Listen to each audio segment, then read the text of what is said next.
Next we have the gated SR latch or the clocked flip-flops. Okay, as I discussed before, we have a gating signal or the enabled signal. To be frank, enabled signal can be clocks. Okay, and here what are the different possibilities means.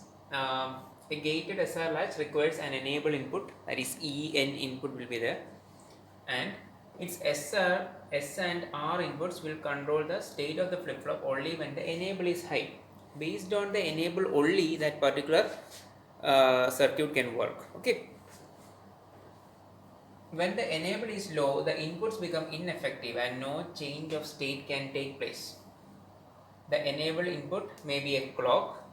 So a gated SR latch is also called a clocked SR latch or synchronous SR latch. The latches that we have learned earlier, that is a simple SR latch.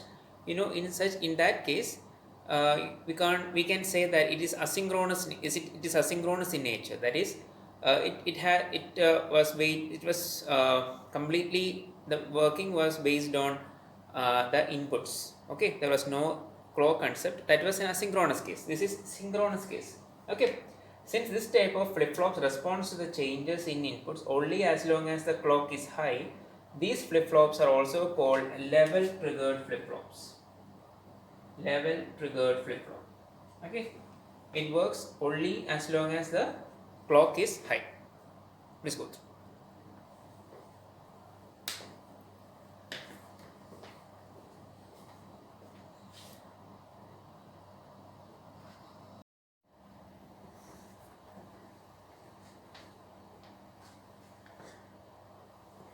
And this is the logic diagram of SR latch, gated SR latch. Okay, in the case of gated SR latch, as we have already discussed, there will be a gating signal or an enable signal that will be present.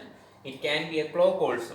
Okay, hence the name gated SR latch or clocked flip-flops. Okay, so the input, it's not directly given to this part. We have an enable in between. Okay, enable, and we have the cross couple concept here also. Before that, we have to add the enable part also, and this is a logic symbol which contains S, R along with En and Q and Q bar. And what about the right side, the truth table? The truth table means, in order to show that it's a clocked flip-flop or it's a gated SR latch, we need to add the enable for sure, enable pin. Yeah, enable pin we need to add. And as I told earlier, it works only when the clock is high or the enable is high. Okay, for that I have shown an upper arrow like this. Okay, upper arrow, upward pointing arrow. So all those values, we need to add the enable for four cases, and all the rest of the cases are similar to what we have obtained in the case of active high SR latch.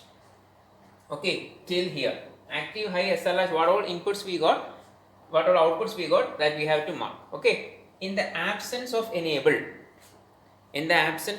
means when there is no clock signal, that we have put as 0, denoted as 0, whatever be the input, so no effect of input, so what we mark is X marks. And if the present state Qn is 0, the next state should also be 0. If the present state is 1, the next state should also be 1. Hence we say that there will not be any change, so it's NC or no change. Okay, so it's not specified whether we have to go for active low or active high. The output is based on what we call the active high concept. Clear? Okay.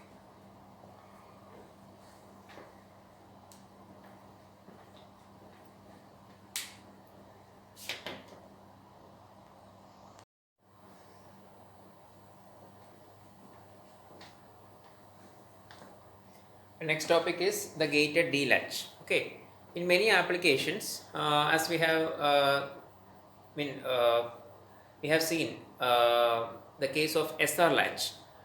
In many applications, the two conditions in SR latch that is not so well used, that is when S is equal to R is equal to 0 and S is equal to R is equal to 1. One stands for, first case stands for the no change case, another one stands for the indeterminate or invalid state. In those cases, if those two cases are not actually used, S and R inputs are actually the complement cases, right? So based on that concept, we constructed the next case called the gated D-latch. As we have written, in many applications it is not necessary to have separate S and R inputs to the latch.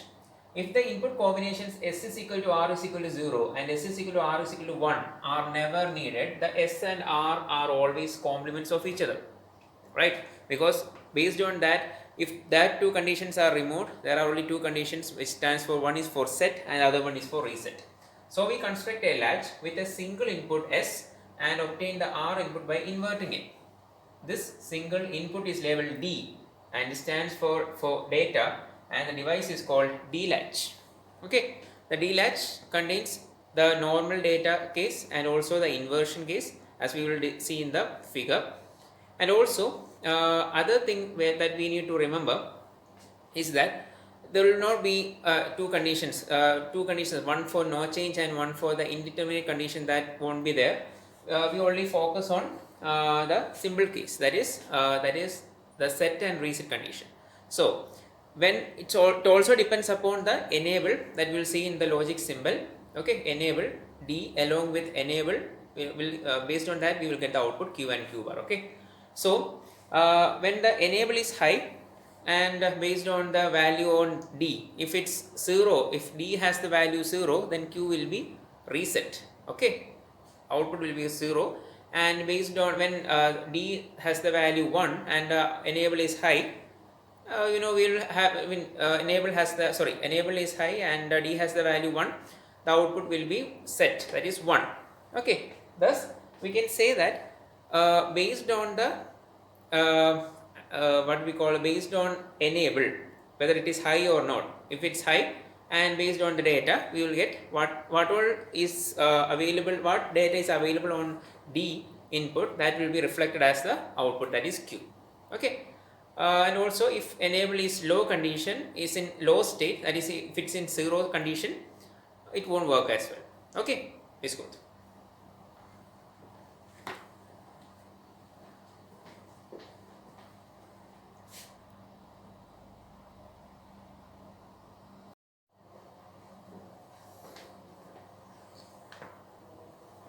This is the logic diagram, logic symbol and truth table of D flip-flop. Okay, as already said, D stands for data. Okay, data flip-flop. And here what we did is we have given D as the input and the inverted part or the D bar as the next input, and similar to the SR case. Okay, and also the logic symbol consists of D and also an enable signal with Q and Q bar as the output. And the truth table, in truth table, whenever the enable pin is high, if the D value it is similar to the what we call the reset condition, that is when the value of D is 0, whatever be the value of the present state, it should be converted to 0, that is it's equal to the reset state. And when the value of D is 1, whatever be the value of the present state, that is 0 or 1, it should be converted to set state. Okay, so set.